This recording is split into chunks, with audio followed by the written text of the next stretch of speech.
যখন পৃথিবী ঘুমিয়ে পড়ে, যখন অন্ধকারের চাদর ঢেকে দেয় সবকিছু, তখনই জেগে ওঠে তারা, প্রকৃতির সবচেয়ে রহস্যময় এবং নির্ভীত শিকারী, পেঁচা। আপনি কেউ কখনো এই অদ্ভুত প্রাণীকে এত কাছ থেকে দেখেছেন? পেঁচার ঘাড় ঘোরানো দেখে কি মনে হচ্ছে?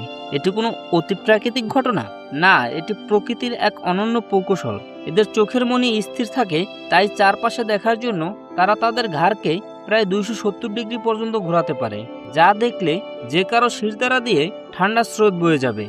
শুধু ঘাড় ঘোরানোই নয়, এদের শ্রবণ শক্তি এবং দৃষ্টিশক্তি এতটাই প্রখর যে ঘুটঘুটে অন্ধকারেও এরা সামান্যতম নড়াচড়া শনাক্ত করতে পারে। এদের পালকের গঠন এমনভাবে তৈরি যে ওড়ার সময় কোনো শব্দই হয়নি। শিকার বুঝতেই পারে না যমদূত কখন মাথার উপর চলে এসেছে।